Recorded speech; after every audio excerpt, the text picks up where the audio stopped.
gather here together in thy presence, God our Father. We invoke your Holy Spirit to come in, that your name be blessed forever through your word that has the power. May our worship by your grace comes from within. We lift our voice in adoration to celebrate your great salvation and exalt your holy name, our God and King. It's your love that brings us closer and teaches us to love each other. And that's the reason we, your children, like to sing songs of praise to God the Father, to Jesus Christ our great Redeemer, to the Holy Ghost that makes this truth so real. Your boundless love is everlasting, your saving grace is so amazing, and all these blessings that you give us we can share.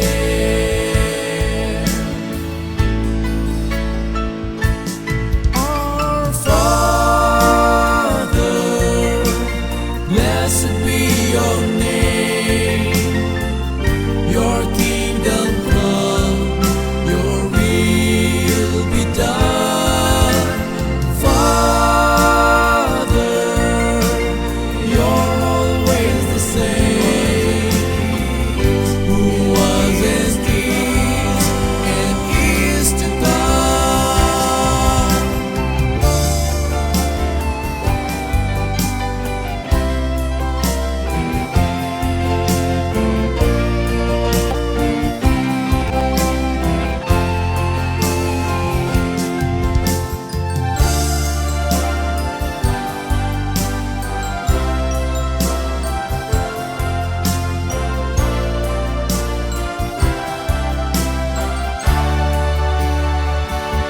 Songs of praise to God the Father, to Jesus Christ our great Redeemer, to the Holy Ghost that makes this truth so real. Your boundless love is everlasting, your saving grace is so amazing, and all these blessings that you give us we can share. Praise to the Father, praise to the Son, praise to the Spirit, praise to the Three in One. Praise to the Father, praise to the Son, praise to the Spirit, praise to the Three in One.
Gabi po sa ating lahat mga kapatid, sa aming pong mga kaibigan at sa lahat pong sumusubaybay na ating pong programa Discover the Power of God's Grace. Kami po ay masaya na muli tayo magkakasama ng isang oras sa programang ito at ganoon din atin pong binabati ang ating pong mga kaibigan, ang ating pong mga mahal sa buhay na patuloy na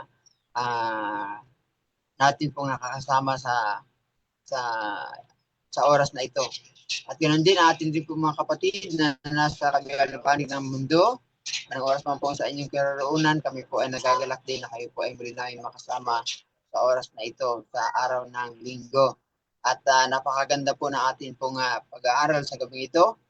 Tayo po ay nasa Daniel chapter 9 po pa rin. Ating pong topic ay the 70 weeks mga kapatid. At pero bago po tayo magpatuloy ay binibigyan ko po ng pagkakataon ng panahon ng ating pong tagapanguna si Pastor Efrain Ruel na siyang ating pong ang magbabahagi po ng mag-present sa atin sa gabi ito.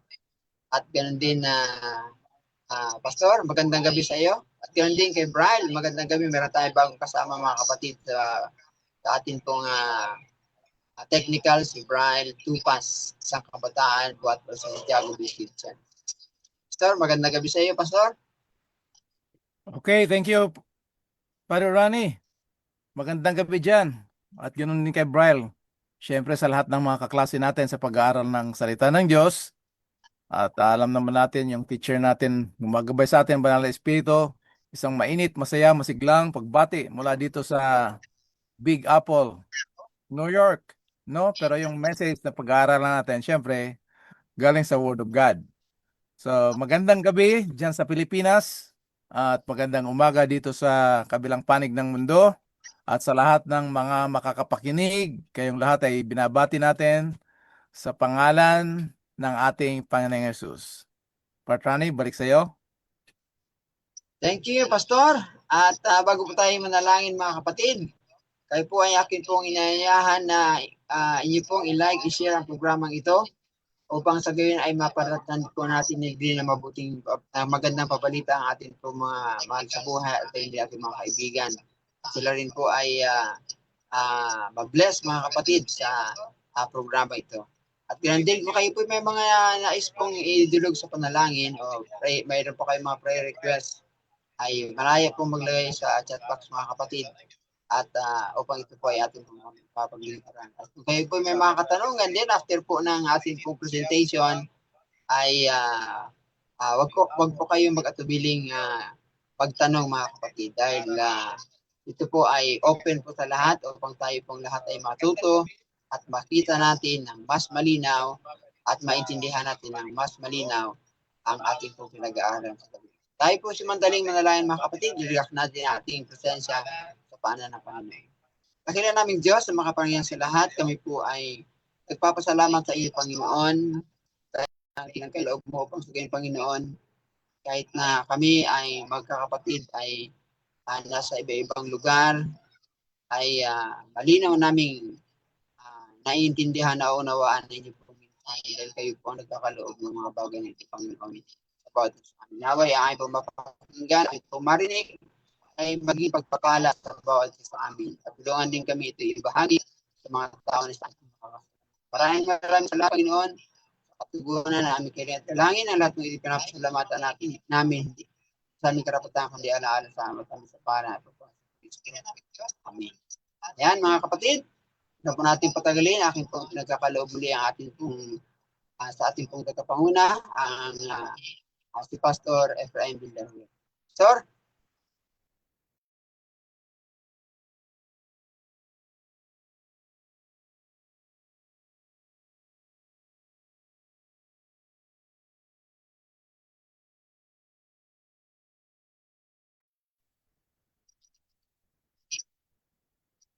Nakamute kayo.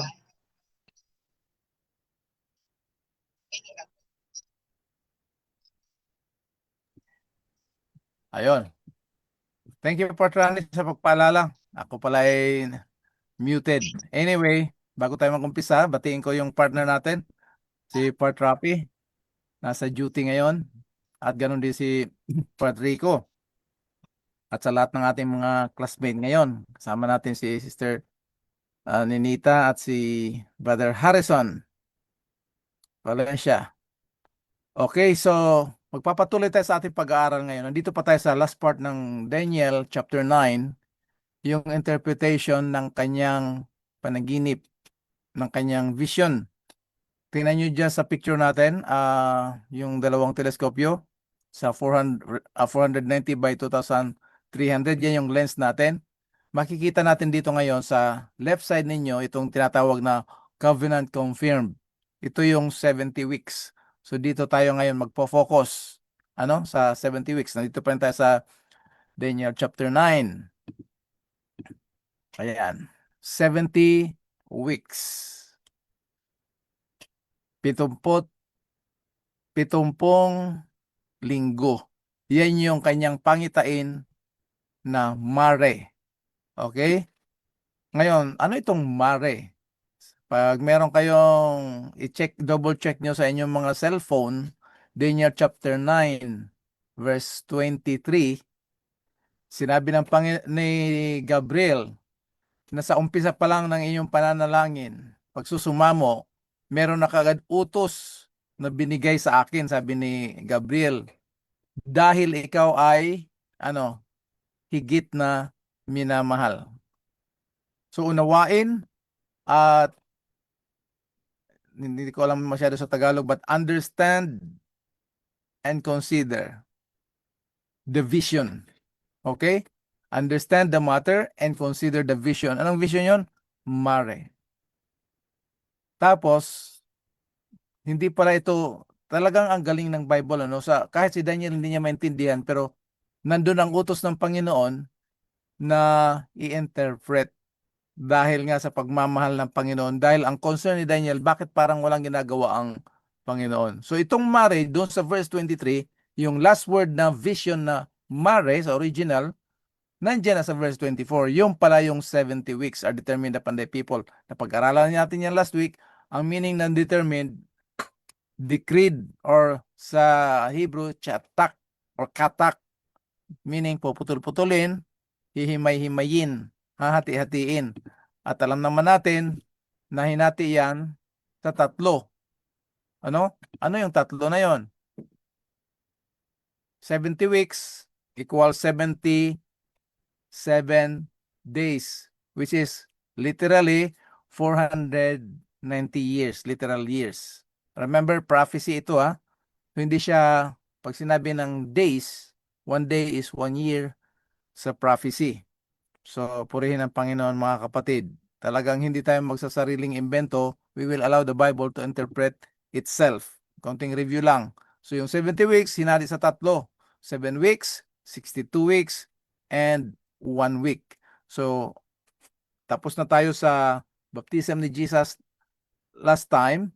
Pero, babalikan natin, ifo-focus natin ngayon ng 70 weeks. Bago tayo dun sa 70 weeks, kasi napakahalaga nito mga kapatid ng prophecy.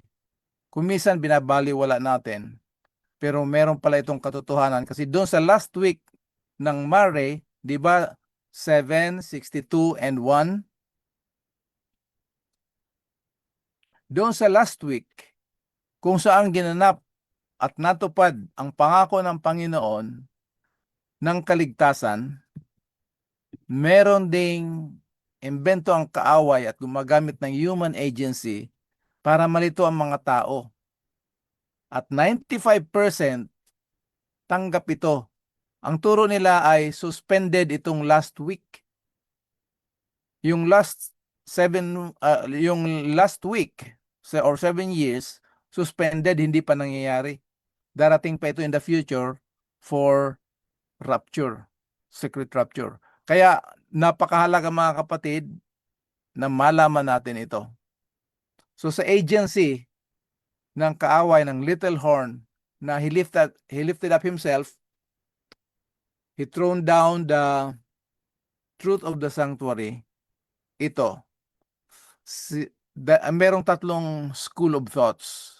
Yung preterism or preterist na tinatawag. Ibig sabihin ng preterist, nung panahon lang to ni Daniel. Si Luis de Alcaraz, Spanish Jesuit siya, theologian. Siya yung nag-imbento ng interpretation ng Daniel na ito ay, ang prophecy ng Daniel ay nangyari lang nung panahon lang ni Daniel. Ano? So the prophecies of Daniel were fulfilled all within the period of Daniel's time. Yung nakita niya pangitay na mare hanggang papunta dun sa Hudson, natupad din yun nung panahon ni Daniel. Kaya doon lang sila sa pangyayaring yon, doon na vision, yun ang kaharian, doon natupad yun. So ibig sabihin, walang kinalaman yung yung pinag-aaralan natin ngayon sa mga prophecy ni Daniel kasi nangyari na yon, wala na siyang kabuluhan ngayon. In effect, kahit hindi natin alam itong turo na ito, pag hindi natin pinag-aralan yung prophecy, para rin tayong nakikiinom pa rin sa doktrina ng Babylonia. Ako natin mga kapatid. Yan. Ngayon, yung pangalawa, ito yung tinatawag na futurism or futurist. Si Francisco Rivera naman ito, Spanish Jesuit pa rin siya. Nagtuturo na naman siya ng yung vision ni Daniel, mangyayari ito pagtapos ng lahat ng mga activities, mga events dito na nangyayari sa sanlibutan. Doon pa lang papasok yung last week ng 70 weeks. Meaning, kahit mag-aral tayo ngayon, baliwala din siya kasi lahat ng mangyayari pag-aralan natin, may idea tayo pero hindi mangyayari ito sa panahon natin.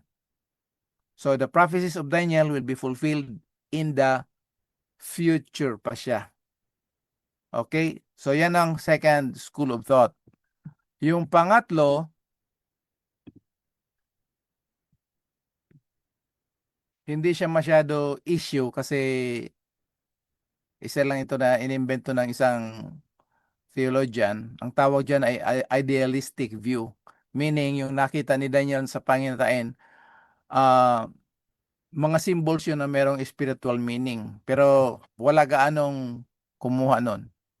Ang matindi ang pick up yung kay Rivera. Yung dalawa. Kay Rivera tsaka kay Alcaraz. Oo. Ngayon, ang ikaapat dito, ito yung ating tinanggap na posisyon. Hindi ito natin pag-aari, pero ito yung posisyon ng mula pa ng 3rd century, ito na yung view ng maraming mga nag-aaral ng Bible. Okay? So tayo as an Adventist, yung posisyon natin, historicist. Ang ibig sabihin nito, tayo naniniwala, tinanggap natin ang prophecy ni Daniel, papuntang Revelation, ito ay patuloy mula sa sinulat ng mga propeta, actually sa sinulat ni Moises, papunta sa mga propeta, at ibinigay na pangitain kay Daniel, at patuloy siya ngayon, hanggang sa matapos ang sanlibutan. Okay? So ngayon, ang magiging tanong, saan naman natin kinuha itong historicist? Pag sinabing historicist, hindi lang tayo nakafocus sa nangyari, kung hindi yung hula, yung pangitain na binigay sa mga propeta ng Panginoon ayon sa Amos 3:7 ay natupad doon kay Kristo. Yung hula, pangitain, tungkol ito sa kaligtasan, mga kapatid. At pagkatapos na tinupad na ng Panginoon sa kanyang banal na kasaysayan, yung magandang balitang yon ay niyuraka ng maliit na sungay ng church state world system na nag-control for 1,260 years. Okay? Ngayon, saan natin kinuha itong posisyon na to? Tingnan natin tong tatlong posisyon, futurism, preterism, tsaka historicist. Yung isa, yung idealistic, baliwala yon. So nakita natin dito yung timeline. Parang plastada ito ng ating pag-unawa dun sa 70 weeks. Yung preterism, panahon lang yun ni Daniel hanggang papunta dun sa cross ni Jesus. Doon na lang ang application ng mga pangitain ni Daniel. Yung futurism naman, Matatapos lahat ng kasaysayan dito sa sanlibutan, doon pa lang mangyayari yung nakita ni Daniel na pangitain. So, preterism, futurism. Ang posisyon natin, historicist or historicism, na nagpapatuloy ang mga pangyayari mula sa past, present, and future. Naganap sa pamamagitan ng pangitain, ginanap ng kasaysayan, mensahe ngayon sa pangkasalukuyan upang ihanda tayo sa darating na araw. Ano yung darating na araw na hinihintay natin? The glorious coming of our great God and Savior Jesus Christ.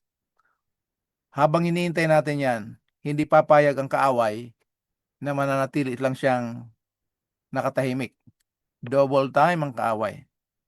Isa sa mga double time na ginagawa niya, yung paniniwalaan niya tayo na ang mensahe ng hulang ito ay hindi mahalaga.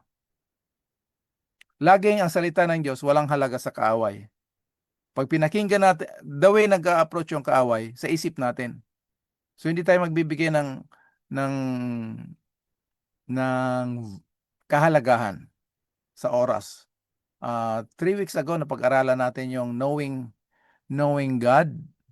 Isa sa mga bagay kung paano natin siya patuloy makilala ay yung paglaan ng oras. Na hindi lamang siya Diyos na manlalalang at nagligtas, kung hindi, dito sa timeline ng hula, dito accurate yung interpretation at katuparan ng hulang ito, tinupad mismo ang kasaysayan. Okay?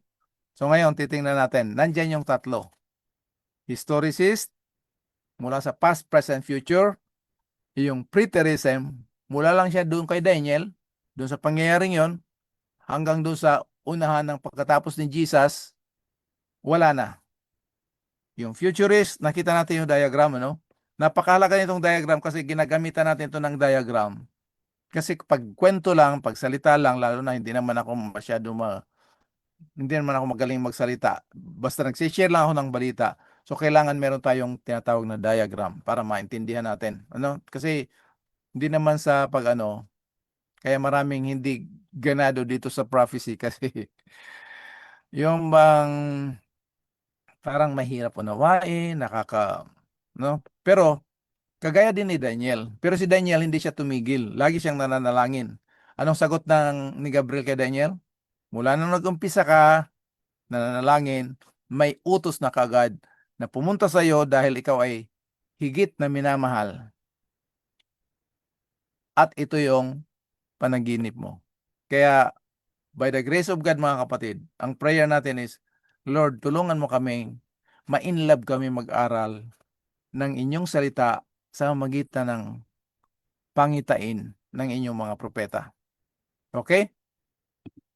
So yan, ito yung posisyon ng preterist. Mula lang siya Babylon, Medo-Persia, Greece, and Rome. Hindi siya 10 divided kingdom yung Rome lang. Okay. So ngayon, titingnan natin yung mula nung creation para meron tayong idea. Creation, every 2,000 years. Creation, flood, tapos almost 2,000 years, Exodus nangyari. Pinalaya sila, tapos dumami na naman yung bayan ng Diyos. Dumating yung tinatawag na Babylonian captivity. Nandiyan yung mga main event ng history sa Bible. Tapos, pinalaya na ng Panginoon ng kanyang bayan. Naging alipin sila doon sa Babylon, tapos sa Medo-Persia, hanggang pumasok na yung Greece, hanggang pumasok yung Rome. Tinupad ng Panginoon, pinupad ng Diyos ang pangako nung Mare vision, rineject ng kanyang bayan, 70 AD, destruction of Jerusalem. Tapos from 476, doon nag-umpisa yung sa Europe, yung 10 divided kingdom. Nakita nyo naman sa timeline. Nandito tayo sa year 2026 na tayo ngayon. Hindi ito time setting, mga kapatid, huwag tayong ma-confuse sa time setting. Yung time setting, may maririnig na naman kayo dyan sa Pilipinas, darating na si Jesus ng 2030. May mga nagtuturo na naman. Tapos, ang mga nagtuturo dyan mismo sa loob ng iglesia na atin kinakaaniban. Mag-ingat tayo mga kapatid sa time setting. Pero yung timeline, yan yung prophecy na nandiyan sa Bible. Okay mga kapatid? So ngayon,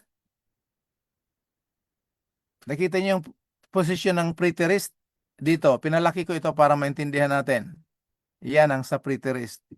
Ang sa futurist, ayun, malaki. Tayo, saan tayo? Historicist tayo. Alam niyo kung bakit? Dito sa aklat ni Daniel, nandyan yung prophecy ng mga timing. Yung time, times, and a half time niya, yung 1,260 years. Yung paghari ng maliit na sungay. Yung ecclesiastical Rome. From pagan Rome to ecclesiastical Rome. Galing sila sa politics lang. Tapos nagkaroon ng transition, sila na ngayon nag-control ng spiritual sa buong mundo. Dineclare nila na sila yung Diyos at sila dapat ang sambahin at umanib sa kanila para maligtas. Yan yung time, times, and a half time. 2,300 days, evening and mornings, yan yung 1844. Tapos 70 weeks, ito yung pag-aaral natin. Daniel chapter 12, merong 1290, 1335, tsaka events ng Daniel 13, Revelation chapter 13 to 19. Unit ito mga kapatid. Yung chapter 12 ng Revelation, preparation for war, yung actual na gera, spiritual na to ha, hindi na to patayan ng mga bansa-bansa, mga reliyon. Spiritual deception na ito. Chapter 13 to 19. Palaki natin para makita natin. Itong event dito, yung time, yan, pinalaki natin. Yan yung church-state system. Tapos 2,300 evenings and morning, yan yung Hudson, yung malaking pangitain. 70 weeks, Mare. Yan yung main focus natin ngayon. Tapos, saka na yung 1290, 135, tsaka Revelation. Darating din tayo niyan. Okay? Ngayon, ito yung position natin. Biblical foundation. Kasi binasa natin sa 1 Corinthians chapter 2 verse 5, Patrani, di ba, last time, na ang ating pananampalataya ay tatayo hindi sa karunungan ng tao, kung hindi sa kapangyarihan ng Diyos. Our faith should not stand in the wisdom of men, but in the power of God. What is the power of God? The gospel. So Jesus is the gospel. Jesus is the message of salvation. So Revelation 1:4.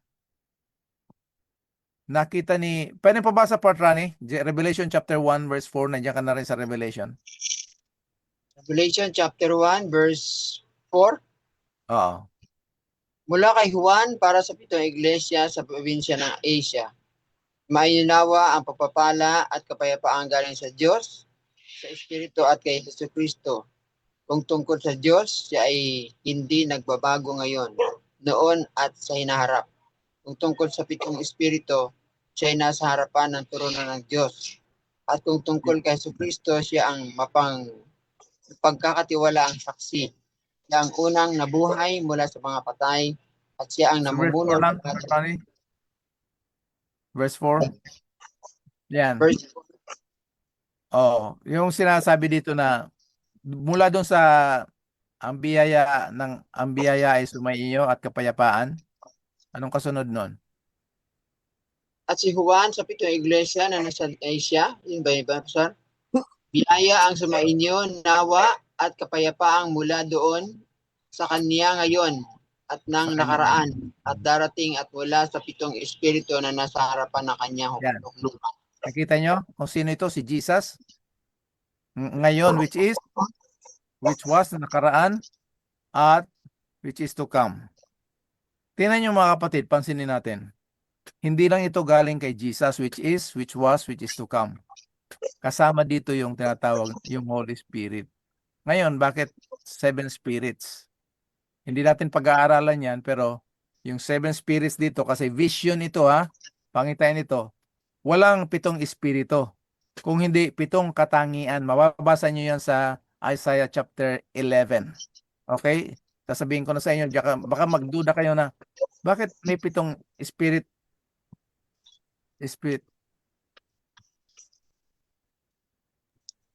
Yan. Okay? Ngayon, verse 8, part Rani. Verse 8, Revelation chapter 1, verse 8. Ako ang Alpha at ang Omega, sabi ng Panginoong Diyos. Ngayon at ang nakaraan at sa darating, ang makapangyarihan sa lahat. Wow. Nakita niyo yun? So, nandiyan yung past, present, future. Kaya, historicist view, mula nung binigay yung pangitain, tinupad ng kasaysayan, naging mensahe ngayon para ihanda tayo sa darating na araw. Okay? Verse 19, part Rani. Verse 19, isulat mo nga ang mga bagay na nakita mo at ang mga bagay ngayon at ang mga bagay na mangyayari sa darating. Yan. So, si Jesus, which is, which was, which is to come, dito naman, ang ibig sabihin nito mga kapatid, napakaganda. Sa panahon na nakita ni Daniel yung pangitain na to, nandun din si Jesus. Yung pinag-aralan natin sa chapter 8, makikita natin yan sa chapter 10. Yung Mare, meron daw siya nakitang, sa chapter 10 na ito, pero nakita niyang dakilang tao, mighty man. Si pre-incarnate Christ yun. Si Jesus yun, pero pre-incarnate. Kasi hindi pa natupad yung in the fullness of time. Iingatan natin yan mga kapatid. So kung anong mga nangyari noon, nangyayari ngayon at mangyayari sa is, which was, and is to come. Ngayon, pinasulat niya kung anong nakita na nangyayari at mangyayari. Yan ang position ng sa Seventh-day Adventist. Tayo talaga ang pinagkatiwalaan ng Panginoon ng mensaheng ito. Kaya lang, hindi ko alam kung gaano tayo ka as a church, ha? As a church, not as individual or small group ministries. Kung gaano tayo ka-intense magbigay ng mensaheng ito.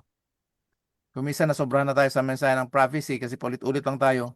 Chapter 2 hanggang chapter 7, chapter 8 o bahagi ng chapter 9.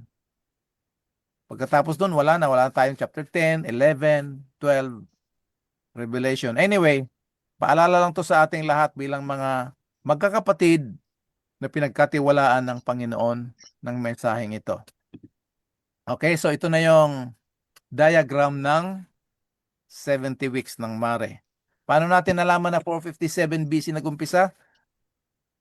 Doon natin kinuha sa utos ni Artaxerxes to restore and rebuild Jerusalem, the temple, and the city of Jerusalem. Kasi yung kay Cyrus tsaka kay Darius, i-restore lang yung temple. Okay, so ngayon, 457, decree to restore the city and the temple. Sinong hari yon? Si King Artaxerxes. 408, yan yung 49 years, doon natapos na rebuild yung city and temple. Kaya 7 weeks or 49 years. Mula doon, papunta ng 27 AD, nag-cross tayo from BC to AD. Napakagaling nito, Part Rani. Kasi kahit anong gawin ng buong sanlibutan at lahat ng reliyon, si Jesus lang ang nag-change ng time. From before Common Era, or ang tawag na ngayon na well-known na BC ay before Christ, papunta ng AD, the year of our Lord. Grabe, no? Matindi si Jesus. Kung may iba pang Diyos, wala na may ibang Diyos, kaya lang, maraming mga iba-ibang Diyos na kinikilala ng mga tao ay yun. Ngayon,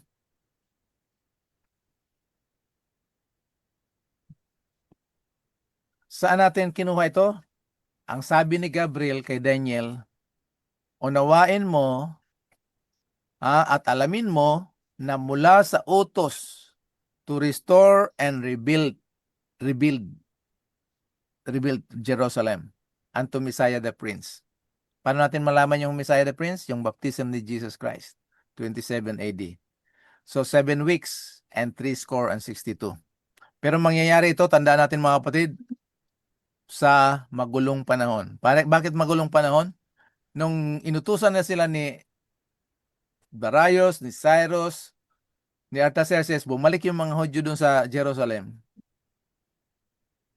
Maraming ayaw na bumalik kasi naging komportable na sa Babylon. Parang tayo din. Gusto na bumalik ng Panginoon para matapos na yung paghihirap dito ng kanyang bayan. Pero love na love natin ang Panginoon pag Sabado lang. Lalo na pag mga speaking, ang mga topic ay about second coming, the end of the world, talagang active tayo niyan. Pagkatapos nung week na yon, mawawala naman, nagda-die out yung yung spirit, yung sigla. Kasi attached na attached tayo dito sa sanlibutan. Ngayon, paliitin natin ito. Ano bang kahalagahan ng 7 weeks? Bakit hindi na lang dinerecho 457 papunta ng 27? Nandito na naman yung mensahe. Pwedeng pabasa, Part Rani, Leviticus chapter 25 verses 8 to 12. Leviticus chapter 25, verses 8 to 12. Bibilang ka ng 7 sabat ng taon, makapitong taon, at magiging sa iyong mga araw ng 7 sabat ng mga taon sa makatuwid 49 na taon. Verse 9. Okay. Kung magkagayoy, mag-uutos ka na lilibot sa bayan ang pakakak na matutunog sa 10 araw na 7 buwan. Sa araw ng pagpupos, patutunugin ninyo ang pakakak sa buong lupain ninyo. Verse 10. Sandali lang, Part Rani, ha? Sandali lang. Tanda natin dito mga kapatid, meron siyang tinatawag na 49 years. Pagkatapos ng 49, anong susunod? Siyempre 50. Di ba? Ngayon, baka malito tayo kasi may magsasabi kita, hindi lahat ng Sabat ay 7th day. I-open mo yung link, pinadala ko sa iyo. Kasi yan ang live ngayon. I-open mo yung link Kaninong i-send? sa iyo ngayon. Ngayon lang? Hindi ko nga Imong i-send.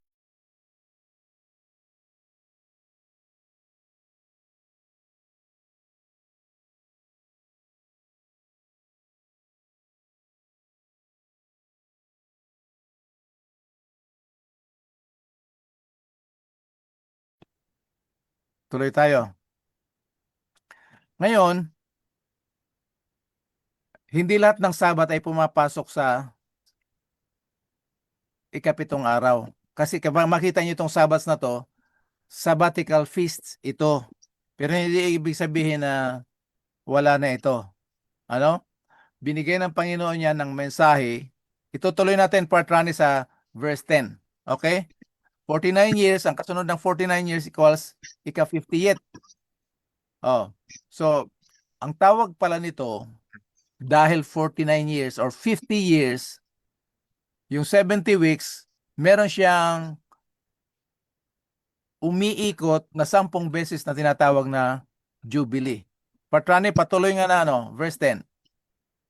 At ipangili ninyo ang ika-50 taon at ihahayag sa inyong lupain ang kalayaan sa lahat ng tumatahan sa lupain.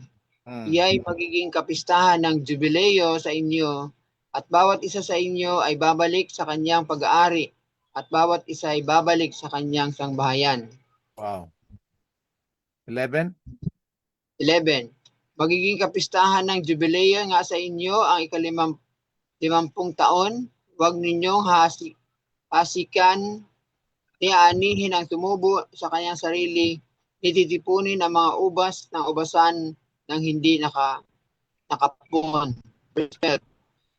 Sandali lang ha. Verse 11 muna tayo.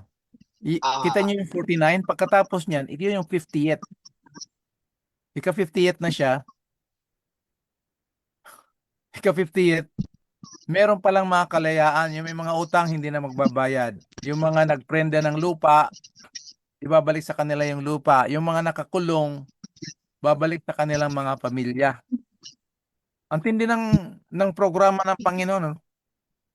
Bakit 50 years pa? Kasi yun nga, celebration.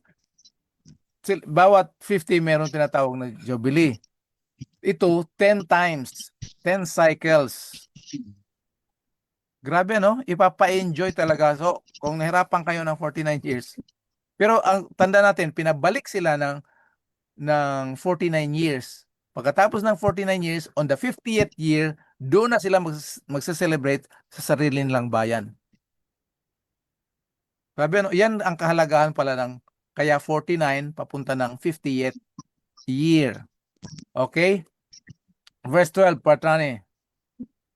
Verse 12, sapagkat kabistahan ng jubileo, magiging banal sa inyo. Kakanin ninyo ang mga bunga niyaon sa bukid. Yan. Yung mga tinanim nila, magbalik. Talagang granding piyestahan ito. 490 years, they will celebrate the 10 times celebration, 10 cycles ng Jubilee. Okay? So ngayon, itutuloy natin ito. Doon, napag-aralan na natin. So mula doon sa 49th year, papunta ng 27 years, doon yung baptism ni Jesus Christ. Luke chapter 3 verse 1. In the 15th year of Tiberius Caesar, napag-aralan natin ito last time. I-review ko lang ng konti na yung 15th year ni Tiberius Caesar ay 27 AD. Doon binaptized ang ating Panginoong Hesus. Okay? So ngayon, tingnan natin. 27, mag-uumpisa yung last week sa 27 AD. Tapos, pagdating sa gitna, in the middle of the week, he will put a stop to sacrifice and grain offering. Sa nagpag-aralan natin dati at pag-aralan natin uli, yung tatlong major offering o handog o alay, yung sacrifice, grain, bread, sacrifice, grain. The bread, animals, and grain offering. Yung medyo walang budget masyado, doon sila sa grain. Yung may mga budget sa mga animals, depende naman yan, may tupa, may kambing, papunta ng kalapati. Tapos, yung number 1 na offering doon, ay yung tinapay, para talaga sa Panginoon. Kasi yun ang nagkakatawan ng tinapay ng buhay. Okay? Doon sa cross in the middle of the week, pansinin natin, Patrani, at sa ating mga tagapakinig, dito sa verse 27 ng inyong Bible, ang tatanggalin doon sa in the middle of the week, that is crucifixion of Jesus Christ, to put a stop of sacrifice and grain offering. Wala yung bread.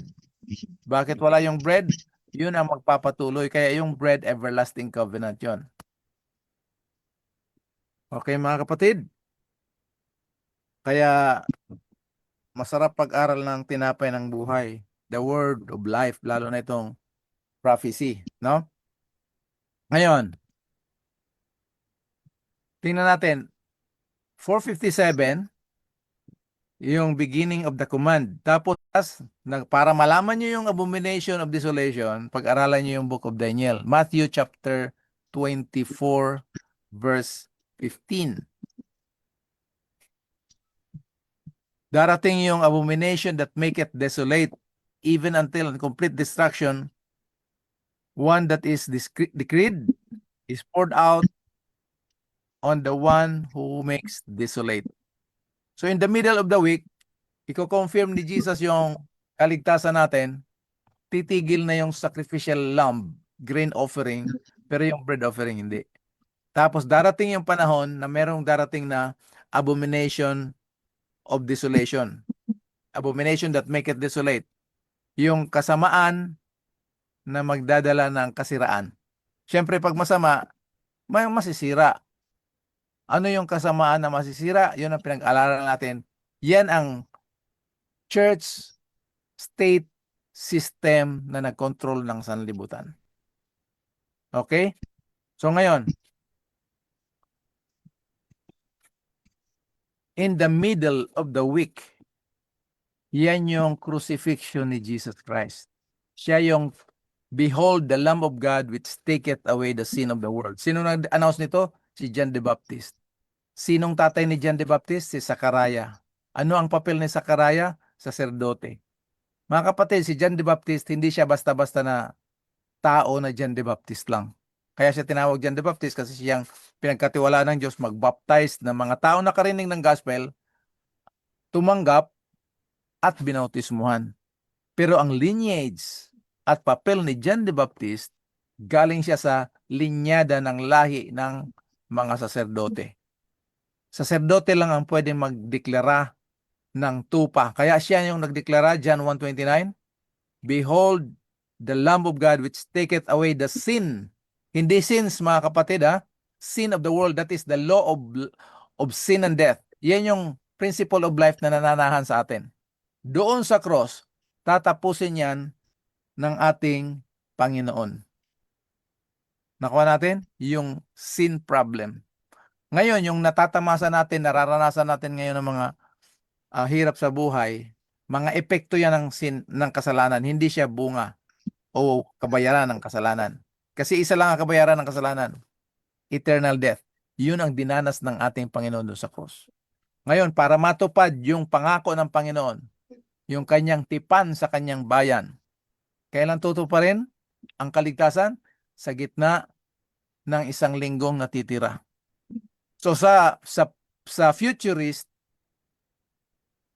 itong isang linggong ito, suspended daw.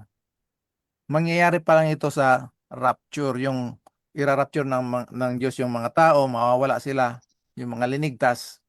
Problema dyan sa rapture teaching, hindi mo sigurado kung ikaw ay pinili. Pero dito sa mensahe ng cross, the pure, unadulterated, non-commercialized gospel, lahat iniligtas ng Diyos doon sa cross. Dahil yung pangako niya, tinupad niya doon sa cross. Pero, magiging effective sa karanasan ng kung sino man doon sa mga tatanggap. Kasi lahat makasalanan eh. Pinili lahat ng Diyos, iniligtas lahat ng Diyos dahil lahat nagkasala, pero ang makakaranas ng kaligtasan na to, yun lang tumanggap. Kaya walang salvation by denomination. Ang mga denomination, inorganize ng Panginoon yan, sinet up ng Panginoon yan, para sila magbibigay ng mensahe. Hindi upang pag sumali ka doon kaliligtas. Pag tinanggap mong kaligtasan, dadalhin ka ng Panginoon sa kanyang iglesia, sa kanyang katawan, upang makibahagi sa ikatatapos ng kanyang gawain. Inumpisa niya doon sa mga disciples, tatapusin niya sa kanyang bayan ngayon. At yung bayan niya ngayon na magdadala ng mensahe ng pure, unadulterated, non-commercialized gospel, tayo as a church. Kaya ito ang target ng kaaway, kung ano-ano isisingit niya ng mga doctrines dito, mga Trinity, oneness, si Jesus pa rin yung Father, si Jesus pa rin yung Spirit. So yung mga tao na hindi nag-aaral, mako-confuse, madaling madala. Yan ang tinatawag na destroying wonderfully. Hindi niya tayo sisirain. Wala na, tapos na yung mga persecution ng mga patayan na mga tinuturo natin ngayon na maraming natatakot. Tapos na yung patayan. Gusto ng kaaway ngayon, mahiwalay tayo sa katotohanan because misery loves company. Pagdating ng panahon, paglangoy niya sa lake of fire, gusto niya marami siyang kasama. Kaya napakahalaga na mag-aral tayo ng prophecy kasi dito yung gospel sa prophecy. Kaya pag mag-aral tayo ng prophecy, hindi lang dates, events, kung hindi in the light of the gospel. Saan ang gospel dito sa prophecy ni Nigel? Nandito sa last part ng Mare vision. From 27 AD, dineclare ng Panginoon na si Jesus is the Son of God, the Messiah that will take away the sin of the world, at ginawa niya yan doon sa cross, at doon sa 34 AD, yun ang distinction na yung kanyang bayan na pinagkatiwalaan na dalhin yung mensahe, yung sarili niyang bayan mismo ang nagtakwil sa kanya sa pamamagitan ng pagbato kay Stephen. Kuha natin mga kapatid. So yan yung 70 weeks. 457 BC, 7 weeks. for 90 years. Tapos yung 62 weeks, 434 years. Tapos yung 1 week, abot siya lahat talaga ng 490 years. Yan yung vision ng Mare. Okay? So ngayon, nandito yung hula sa paghain ni Jesus ng kanyang buhay. Patrani, Isaiah 53 verse 11.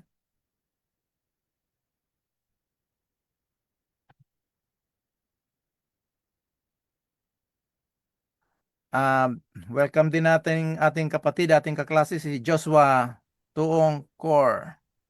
At gayon, Sister Tess dyan sa Masbate, Badodong, Sister Marjorie Riquelme. Yan, sorry, Sister Marjorie, hindi ko ma-pronounce masyado.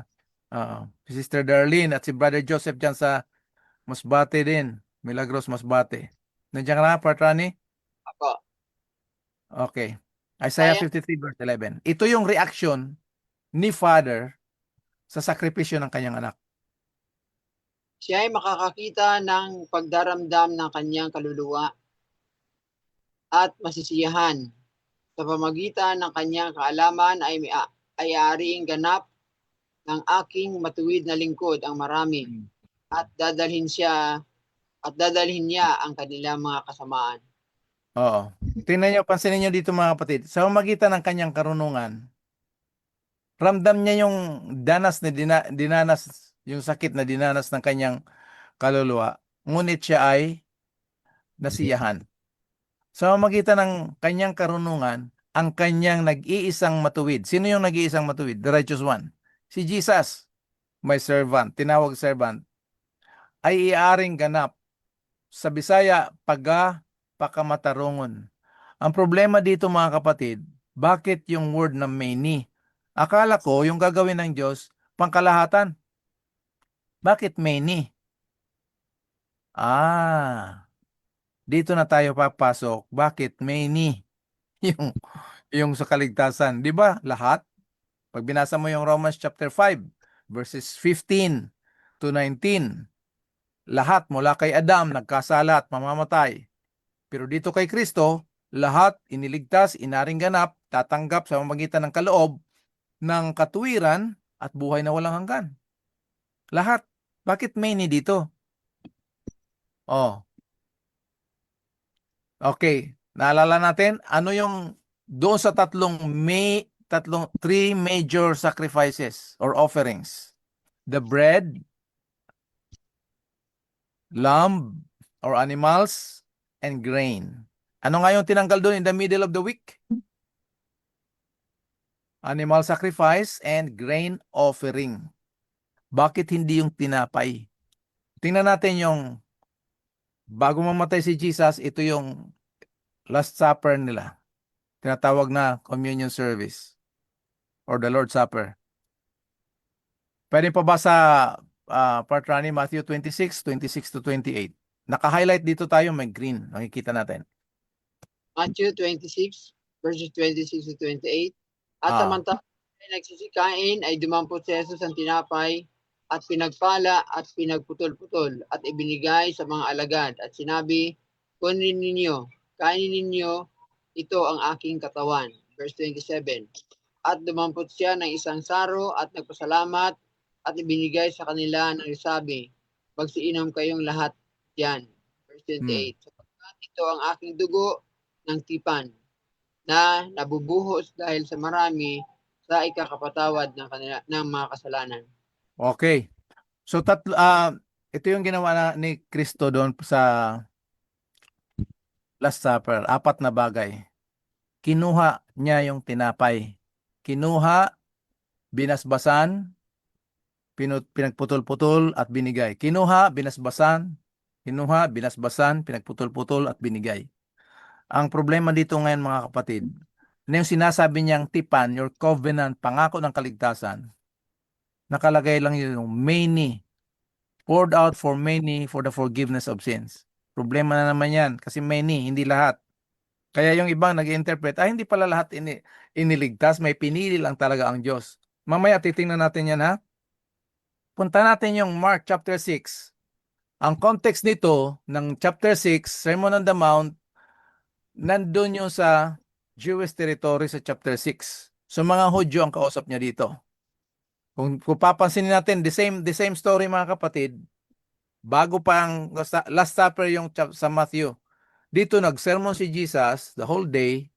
Nagutom yung mga tao, sabi ng mga disciples, Panginoon, pakainin natin, pauwiin na natin yung mga tao kasi gabi na. Sabi niya, dito muna tayo, meron ba tayong pagkain dyan? Ay yung may dala yung bata na tinapay. 5 tinapay at 2 isda. Alam na natin yon. Anong ginawa ni Jesus doon? Sa 5 tinapay at isda. Pero ang kinuha niya talaga, binasbasan, pinagputol-putol, at ibinigay. Jewish territory ito ha. Pagdating sa chapter 8, lumipat sila to the other side. Pag nabasa niyo yung buong kwento, yun din ang ginawa ni Jesus pero nasa Gentile territory na sila. Pag makita niyo sa Book of Mark yung term na they went to the other side, hinahati kasi dito yung nung panahon yung mga Hudyo, feeling nila sila lang yung ililigtas ng Diyos, kaya sa labas ng kanilang grupo, ng kanilang bayan, ng kanilang relihiyon, walang kaligtasan. Kaya sa kabila yon, di ba, yung pag may mga sitwasyon sa pamilya na nasaan na yung ayun, nagsumakabilang bahay. Sa kabilang bahay, kontra yun, hindi yung bahagi ng family. Yung kabila, the other side. Nung pagpunta nila doon, mga Gentile territory, yun din ang ginawa ni Jesus. Kinuha yung tinapay, binasbasan, pinagputol-putol at ibinigay. Okay? Ngayon, ang reality pala ng tinapay na yon, remember na si Jesus mahilig siya magamit ng mga bagay na makarelate sa mga tao. Tinapay araw-araw yan ng panahon. Pagdating ng reality ng tinapay na yon, Mark chapter 14 verse 22, Last Supper nila, habang sila ay kumain, kinuha na naman ni Jesus yung tinapay. Anong ginawa? Kinuha, pinagputol-putol, binasbasan, pinagputol-putol, at ibinigay. Tapos sinabi niya yung tinapay pala na kinuha niya, binasbasan at pinagputol-putol. Ito pala yung kanyang pagkatao. Ito yung kanyang katawan. Yan yung reality ng tinapay na hindi tatapusin doon sa cross. Kaya walang tinapos na kautusan doon sa cross. Walang ipinakong anumang kautusan doon sa cross. Tinupad ng Panginoon ang kautusan doon sa cross. Wala sa Bible talaga yung, kaya wag tayo mag-agree kahit yung kautusan ni Moises, mga kapatid, out of context, na nag-agree tayo na yung ceremonial law, kaya hindi na tayo gumagawa ng ceremonial law kasi tinanggal na ni Jesus doon sa cross. Hindi tinanggal, tinupad yung sacrificial system. Pero yung hain, paghandog ng tinapay, hindi kinuha dahil si Jesus mismo ang katuparan at katotohanan ng tinapay na ito. Ngayon, bakit kinuha? Okay, kinuha niya yung tinapay. Sa langit naman, wala namang tinapay. Kasi spiritual sila. God is the source of life. Ngayon, bilang mga taong nahulog sa kasalanan, ang kinuha o tinaglay ni Jesus na pagkatao, yung ating makasalanan pagkatao na nangangailangan ng kaligtasan. At syempre, binasbasan yan. Si Jesus binasbasan ng Ama. Excuse me. Doon sa kanyang baptism was declared, "This is my beloved Son in whom I am well pleased." Nandun yung banal na espiritu nagpakita sa pamamagitan ng dove, ng kalapati. Ngayon, yung tinapay na pinaghati-hati, doon yung buhay ni Kristo, doon sa cross, ibinigay para sa kabayaran ng kasalanan. At nung siya ay namatay doon sa cross, inilibing, ang tawag kay Jesus before the cross event is the only begotten Son. Pero pagkatapos niyang mabuhay na mag-uli, mula sa kamatayan, yung buhay na yon ay ibinigay para sa sanlibutan, naging shared life na yung buhay ni Jesus. Kaya tayo nga nakikinig ngayon, tayo na sumampalataya, yung mga taong hindi pa nakakapakinig at sumampalataya, yung buhay nila ngayon, buhay yan ng ating Panginoong Hesus na binigay. Kasi yung tinapay na yan, binigay para sa buong sanlibutan, sa buhay ng buong sanlibutan. Pag may chance kayo, John chapter 6, basahin nyo. So yun yung, sabi niya, itong tinapay na ito yung pagkatao na nangailangan ng kaligtasan, ito yung aking tataglayin. So when the Word was made flesh, Jesus took upon Himself our sinful, fallen humanity, hindi lang doon sa napapagod, nauuhaw, nagugutom, lahat ng nadamay at inabot ng kasalanan, yun ang tinaglay ni Jesus. Hindi upang makipagbahagi sa pagkakasala, kung hindi, doon niya tayo ililigtas kung anuman ang inabot ng kasalanan sa ating pagkatao. Nakuha natin mga kapatid, matindi, no? Yan. So ngayon, doon sa Hebrews, mga kapatid, yung pagligtas niya ng kanyang pangako doon sa krus, hindi ipinako ang kautusan. Doon niya ibibigay mula sa bato papunta sa ating puso at isipan. Tingnan nyo, this is the covenant that I will make. Pero ang naka-highlight, with the house of Israel. Hindi Jacob, mga kapatid, ha? Hindi Jacob, Israel. Sino ba si Jacob at si Israel? Isang tao lang yan, pero iba ang karanasan. The Jacob, which is a sinner from birth, to Israel, overcomer by faith. Okay? Ngayon, anong sabi ni Lord?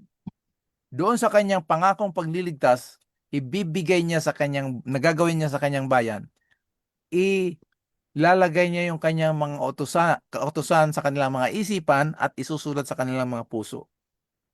So through the gospel message, the fulfillment of the covenant is not to take away neither the law of Moses na tinatawag natin or the Ten Commandments. Yun ay ilalagay at isusulat sa ating buhay. Alam naman natin na yung commandments na yon, si Jesus yun, ang reality. Okay? Kasi siya yung bato eh. Sinulat sa bato yung kautusan. Sino yung kautusan na yun? Si Jesus. Kaya anong sabi ni Jesus pagpunta niya dito? I delight to do thy will, O God. So pag nandito si Jesus sa buhay natin, we delight to do the will of God.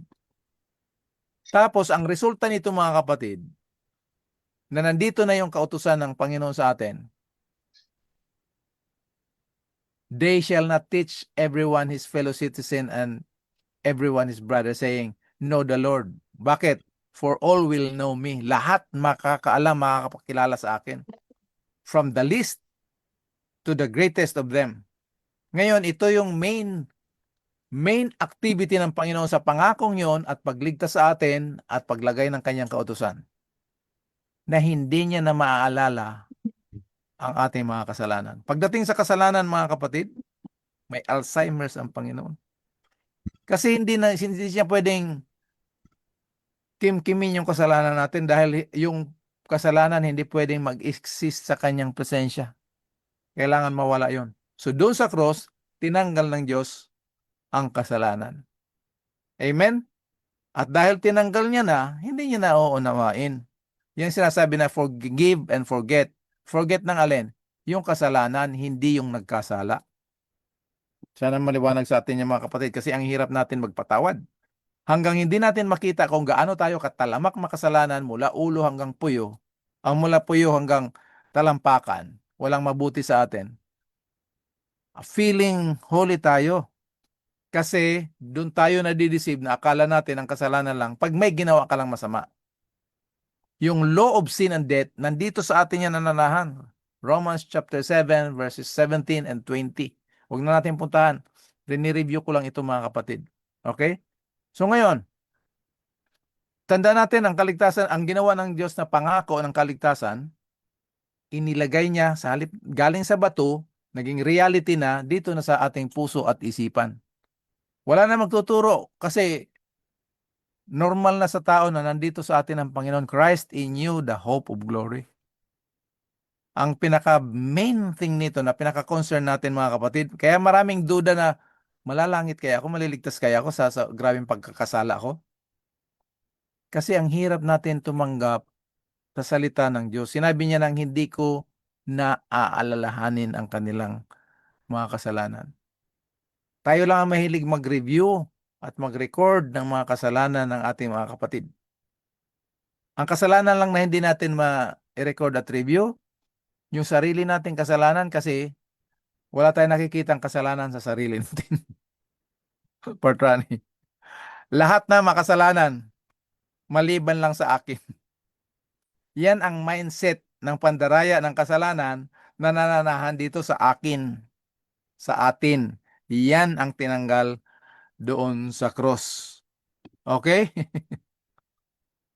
Tingnan natin yung nangyari doon kay Jesus. Doon sa cross, yung palang tinatawag na, ano bang kortina Portrani na atabing sa Tagalog? Okay? Yung pala, ang reality noon doon sa sanctuary ay yung pagkatao ni Jesus.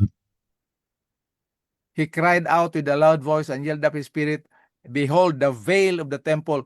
Yung namatay si Jesus, yung tabing doon sa templo na naghihiwalay sa banal at pinakabanal na dako doon sa sanctuary, nahati mula sa taas pababa. Bakit mula taas pababa? Kasi yung tabing na yon 4 inches thick yun, mga kapatid. 4 inches. Talagang makapal. Pinakita ng Diyos na ang kaligtasan ay nagmumula talaga sa langit. Kasi pwedeng i-claim na naka-duty na saserdote doon. O hinati namin yan. Pwede na tayo pumasok doon. Hindi. Pinakita ng Diyos na yung palang tabing na naghihiwalay sa holy place, most holy place at holy place. Ano nga yung holy place? Bayan ng Diyos. Tayo yun. Kasi tayo yung tirahan o tahanan ng Diyos. Nagkaroon niya ng paghihiwalay ng tabing dahil sa kasalanan. Yung kasalanan natin ang nagpahiwalay na sa atin sa Diyos, hindi ang Diyos ang humiwalay sa atin. Ngayon, sa pamamagitan doon sa makasalanan pagkatao na tinaglay ng ating Panginoon Hesus, nung namatay siya, meron na tayo ngayong direct access papunta sa throne of grace. Grabe, no? Anytime, pwede tayong lumapit. Kaya lang, paglapit natin sa throne of grace, sampalatayanan naman natin na pinahintulutan tayo ng Panginoong Diyos sa magitan ng pagkatao ng ating Panginoon Hesus at gabay ng Banal na Espiritu na pwede na pa tayong lumapit sa Kanya. Paano natin nalaman na yung tabing ay ang Kanyang katawan? Hebrews chapter 10 verse 20. Pwede pabasa, Patrani? Hebrews chapter 10 verse 20. He inaugurated for us through the veil which is His flesh. Oh, mga kasama natin si Partrafi ngayon. Tapos na siguro sa duty o makikinig lang ito. Partrafi, welcome. Partrani, Hebrews chapter 10 verse 20. Malapit na tayo. 20. Ah, Sa pamamagitan ng daang bago at buhay na kanyang itinalaga sa atin sa pamagitan ng tabing sa makatuwid bagay sa kanyang laman. yan. Yan yung kanyang humanity. So when Jesus Christ died on the cross, at sinabi niyang it is finished, yung tabing nahati, by His death, meron na tayo ngayong direct access to the throne of grace. Yan yung in the middle of the week, tutuparin ng Diyos ang kanyang pangakong kaligtasan ng kanyang bayan. Problema natin, bakit bayan lang? So sa susunod na linggo, pag-aaralan natin na ano yung many. Kala ko all. Bakit many? Pero basahin muna natin, mga kapatid, Romans chapter 5 verse 2. Patrani. Romans chapter 5 verse 2. Hmm.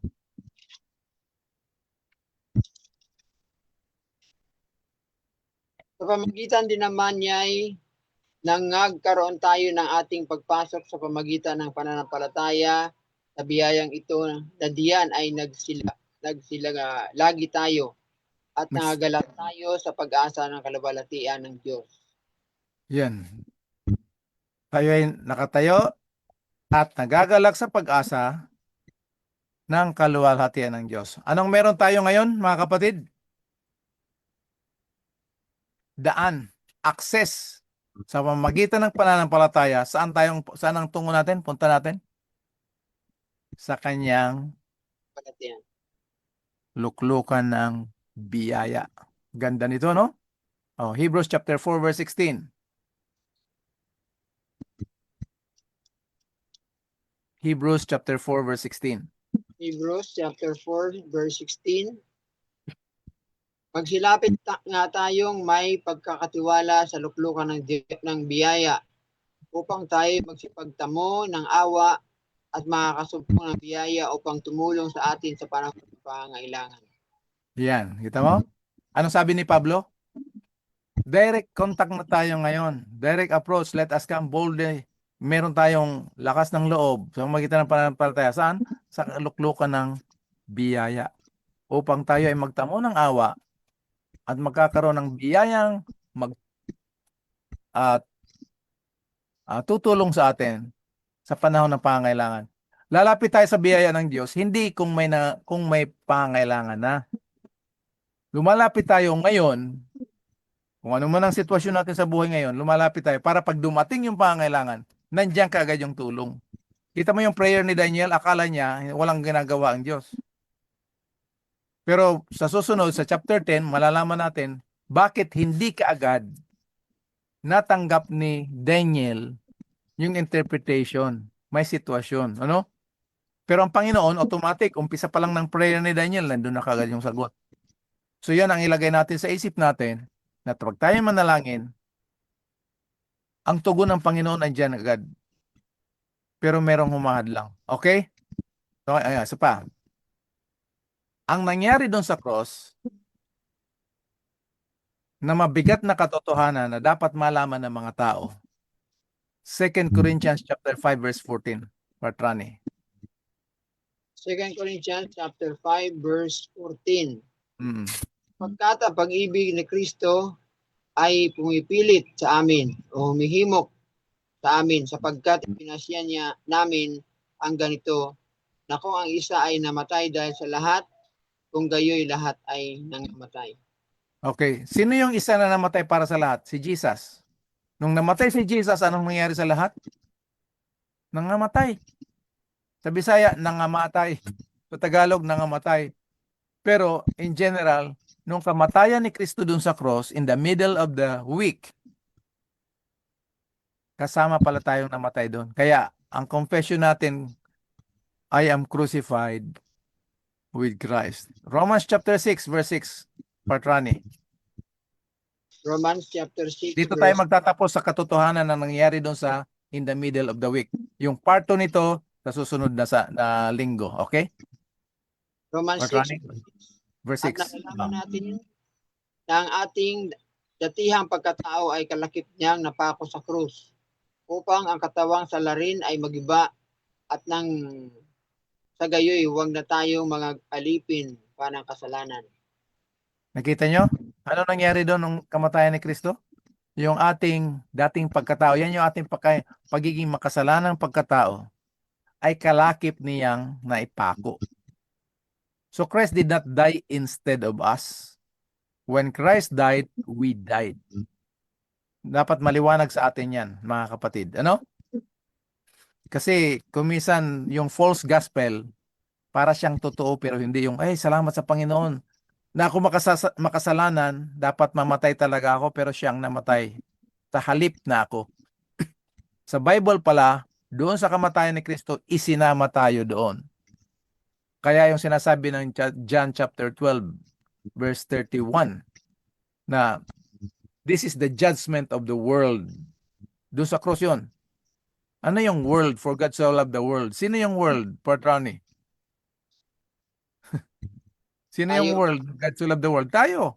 Tayo mga tao na nahulog sa kasalanan. That He gave His only begotten Son to the world. Sino yung world? Tayo. Okay? Next, na nangyari doon sa cross. Romans chapter 8 verse 3. Romans 8 verse 3, Ah, sapagkat ang hindi magawa ng kautusan na mahina sa pamagitan ng laman sa pagsusuko ng Diyos ng kanyang sariling anak na nag-anyong lamang salarin dahil sa kasalanan ay hinatulan ng Diyos sa laman ng kasalanan. anong nangyari?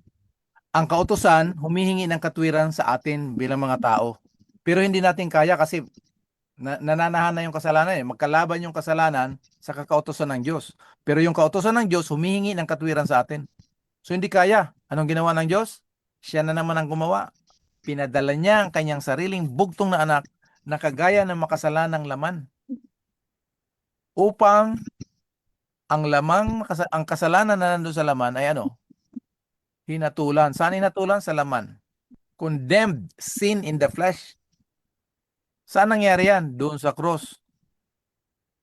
Yung laman na pagkatao na makasalanan na tinaglay ng ating Panginoon sa kanyang kapanganakan. Nakita natin? Ephesians chapter 2:16. Tagalog. At Oo. upang kapagkasunduin silang dalawa sa iisang katawan ng Diyos sa pamagitan ng krus, na sa kanya'y pinatay ang pagkakaalit. Oo. Merong alitan yung mga Hudyo tsaka mga Hintil. Hindi nila alam yung background na pareho pala silang makasalanan. Ngayon, yung mga Hudyo, dahil sila ngayong unang pinagkatiwalaan ng Diyos na ibigay yung mensahe, meron silang feeling na holier than thou. Pinagkatiwalaan lang sila, feeling nila sila na yung may-ari ng kaligtasan. So doon sa simbahan nila, pareho sila na-convert ngayon sa Christianity, merong tabing sa gitna. Sa unahan, papunta ng pulpito yung mga Hudyo, sa likod yung mga Hintil kasi mas makasalanan sila. Sabi ni Pablo, wala na. Tinanggal na yon sa makita ng kanyang katawan na pinako doon sa cross. Anong nangyari doon sa cross? Tinanggal yung alitan. Ano yung nagpapahiwalay sa atin, sa Diyos? Yung ating kasalanan. Ano nagpapahiwalay sa mga tao? Yung feeling na ako mas banal, siya hindi. So hindi ko siya makakasama. Anong ginawa ng Diyos doon sa cross? Tinanggal yung alitan. So when Christ died, we died. When Christ died, sin died. Sana maliwanag to sa atin mga kapatid. I-double check nyo sa Bible ninyo, pag-aralan nyo.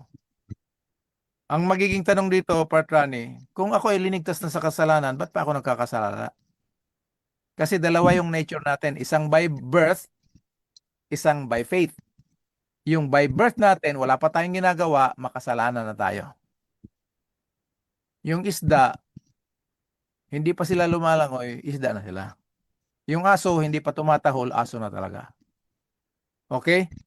Yan. When Christ died, we died, sin died. Ito pa ang last part, mga kapatid, ng ating pag-aaral. First, 2 Timothy chapter 1 verse 10. Umpisan mo muna ng verse 9. Patrani. Timothy chapter 1 verse 10, verse 9. Oo. Na sa atin ay nagligtas at sa atin ay tumawag ng isang banal na pagtawag. Hindi ayon sa ating mga gawa, kundi ayon sa kanyang sariling akala at biyaya na ibinigay sa atin kay Kristo Jesus, buhat pa na ang panahong walang hanggan. Verse 10. Ngunit ngayon ay nahayag sa pamamagitan ng pagpapakita ng ating tagapagligtas ng Kristo Jesus.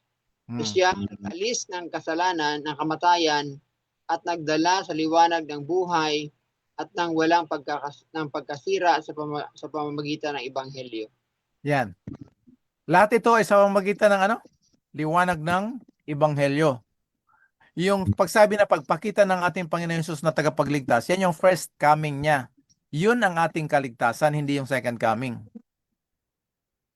Okay? So, nung unang pagdating niya dito, magpakita, anong ginawa niya? Tinanggal niya ang kamatayan. At anong dinala? Buhay at walang kamatayan. Life and immortality. Yung eternal life, meron na tayo ngayon. Yung immortality na binigay niya sa sanlibutan, mararanasan yan sa second coming pa. Kaya pag namatay si Brother Epi ngayong gabi o ngayong umaga, tulog lang yan. Hindi ako magbabayad ng kasalanan. Lahat ng mga taong inilibing sa sementeryo ngayon, o kung saan man sila namatay, sa sunog, sa yung mga hindi na nailibing, lahat yan tulog. Kasi merong 5 kamatayan dito sa mundo. Pagkatanda, nadisgrasya, pinatay, nagkasakit, at nagpakamatay. 5 lang yan. Puro tulog yan. Si Jesus, siya lang ang nakaranas ng eternal second death, the wages of sin. At nung naranasan niya yon, kasama niya tayo doon, kasama yung ating kasalanan, at kasama ang kamatayan. Isa pa, 1 Corinthians chapter 15 verse 54, Patrani. At dito 1 magtatapos yung ating pag-aaral ngayong gabi. 15 verse 54. Datapwat pagka ito may kasiraan ay mabihisa na walang kasiraan, at itong may kamatayan ay mabihisa na walang kamatayan. Kung magkagayon ay mangyari ang wikang nasusulat, nilamon ng pagtatagumpay ang kamatayan. Anong linamon ng tagumpay? Ang kamatayan. Paano na natin nalaman na nilamon ng tagumpay ang kamatayan doon sa cross? Dahil after 3 days, pagka first day of the week, wala pa ngang sunrise, wala na si Jesus doon sa libingan. Lahat ng kasalanan ng sanlibutan, tinaglay ni Jesus lahat ng kasalanan ng henerasyon mula kay Adam hanggang sa huling batang ipapanganak dito sa sanlibutan. Tinaglay ng Panginoon upang hatulan doon sa cross yung makasalanang tao, yung kanyang kasalanan, at kanyang ikamamatay. So doon sa cross, isinama tayong namatay. Kaya yung katotohanan ng baptism, pag tinanggap natin nagpabaptize, tinanggap natin ang kamatayan natin doon kay Kristo. Hindi ko alam kung paano natin pahahalagahan itong katotohanan na pinatay ng Diyos ang kamatayan doon sa cross. Matindi at mabigat ito, mga kapatid.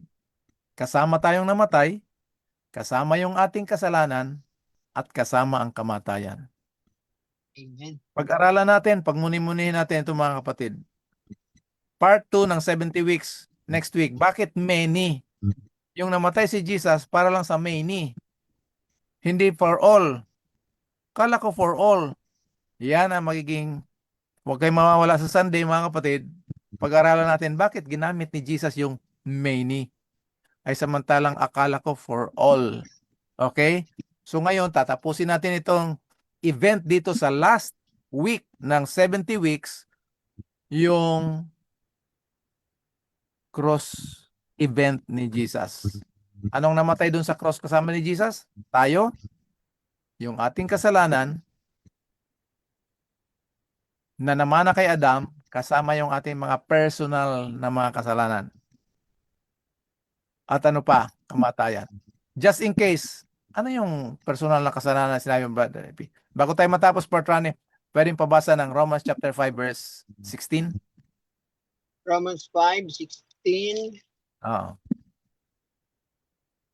At ang kaloob ay hindi gaya ng nangyari sa pamagitan ng isang nagkasala. Kapag katulan ay dumating sa isa sa pagdurusa, tatapat ang kaloob na walang bayad ay dumating sa maraming pagsuway ay kaaaring ganap.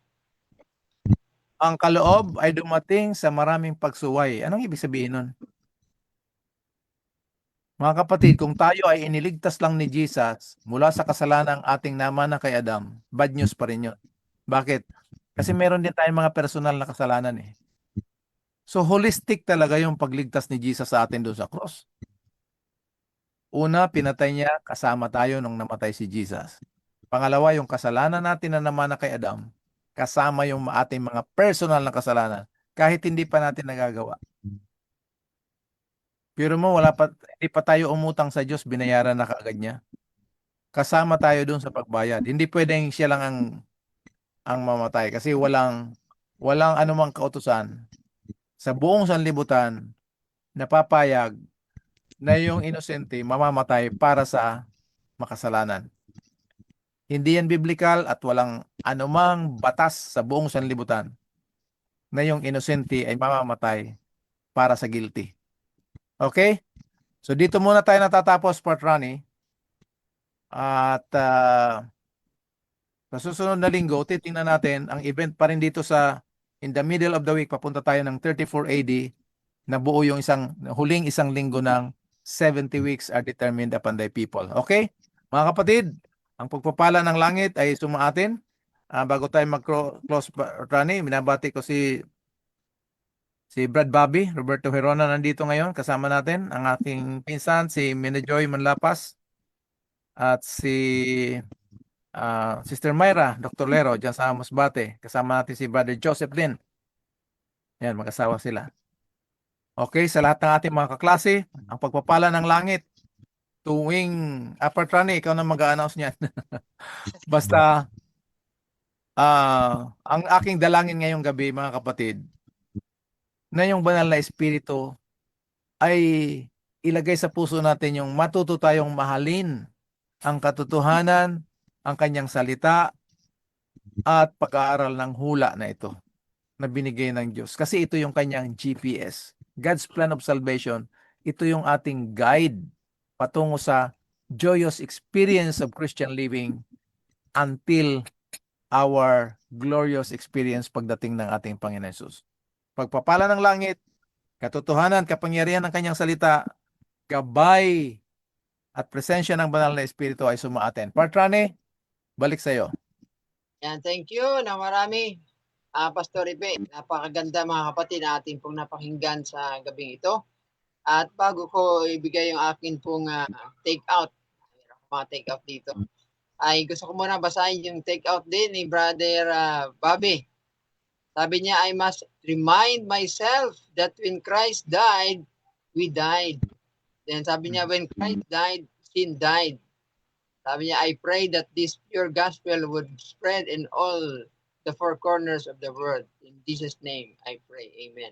Wow, napakaganda ng ating Brother Bobby. At una mga kapatid, sabi ko nga napakinggan natin kanina na nakita natin doon sa Daniel na ang Diyos ay meron po siyang timeline mga kapatid. At nakita rin natin, napakinggan natin, narinig natin na ang Diyos ay nandoon sa nakaraan, sa kasalukuyan, at ganun din sa hinaharap. Kaya tayo man po ay mayroon po mga nakaraan, mga nakalipas, at mayroon tayong mga kasalukuyan, mga hinaharap na nagbibigay sa atin ng pag-aalala. Mga kapatid, ang mensahe sa gabing ito ay nagpapaalala sa atin na ang Diyos ay nandoon sa nakaraan, sa pangkasalukuyan at ganoon din sa hinaharap. Kaya wala tayong dapat ipag-aalala dahil ang Diyos ay nariyan mga kapatid. At sabi pa nga po kanina, sabi pa narinig natin na there is bread for everybody. Ang Panginoon ay para sa lahat. Si Jesus ay para sa lahat mga kapatid. Kaya wag po nating sarili na ating pong narinig. Ito ay ibahagi natin dahil ang mensahe ng kaligtasan ay para sa lahat. Para po sa lahat mga kapatid. At pakinggan din natin na ang Diyos ay ang Diyos na mapagpatawad, Diyos na maibigin. At dahil sa kanyang pagmamahal at pag-ibig sa bawat sa atin, tayo ay kanyang ipinagkaloob ang kanyang pugtong na anak upang ang bawat sa atin ay magkaroon ng kaligtasan. Kaya tunay mga kapatid na ang Diyos ay Diyos ng pag-ibig. Yan.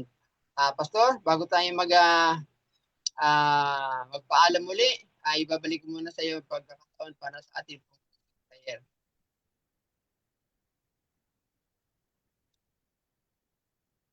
Panendo sa Ayun, mayroon pa lang take out si Brother Rafi. ano sabi niya? Gusto ko muna basahin sa iyo po na dito.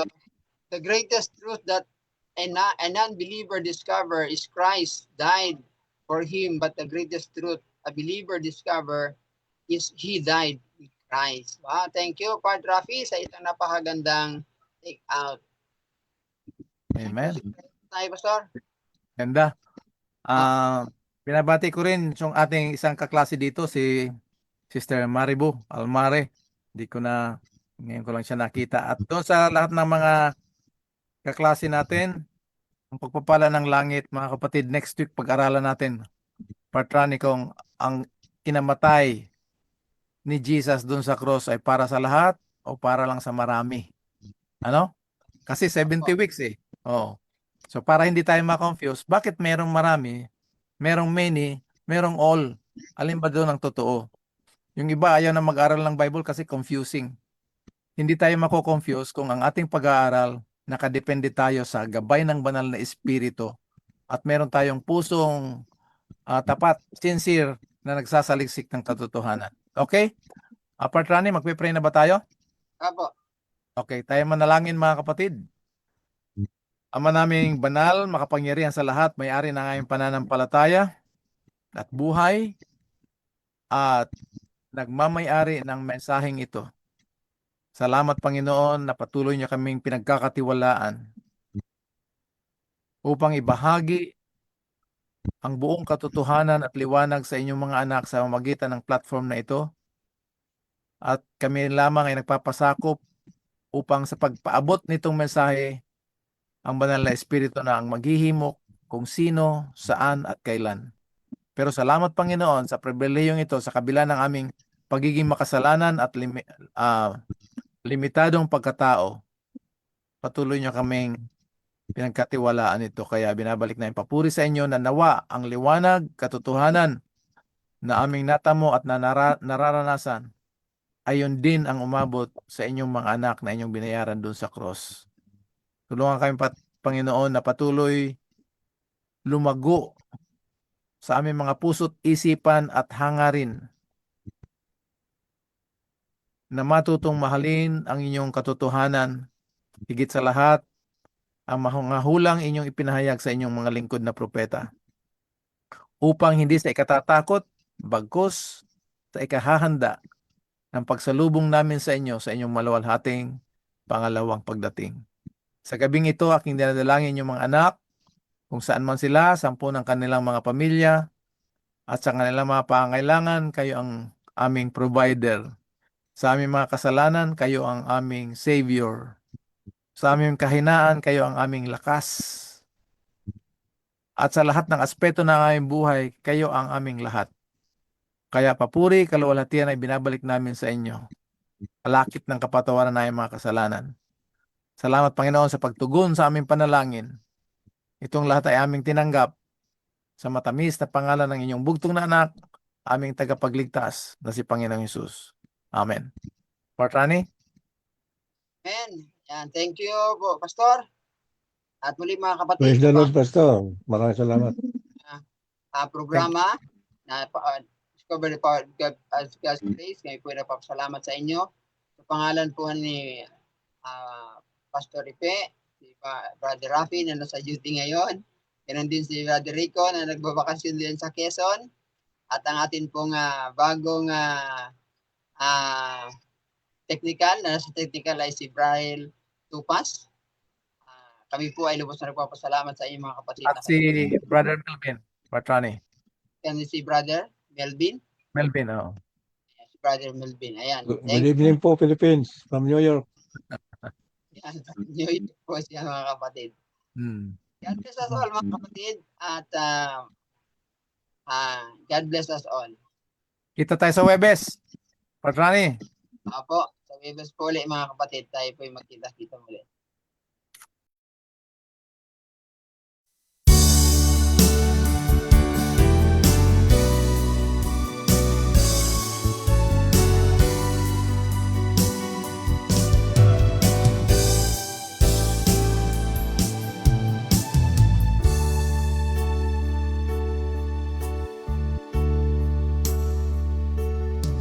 As we gather here together in thy presence, God our Father, we invoke your Holy Spirit to come in, that your name be blessed forever through your word that has the power. May our worship by your grace comes from within. We lift our voice in adoration to celebrate your great salvation and exalt your holy name, our God and King. It's your love that brings us closer and teaches us to love each other. And that's the reason we, your children, like to sing songs of praise to God the Father, to Jesus Christ our great Redeemer, to the Holy Ghost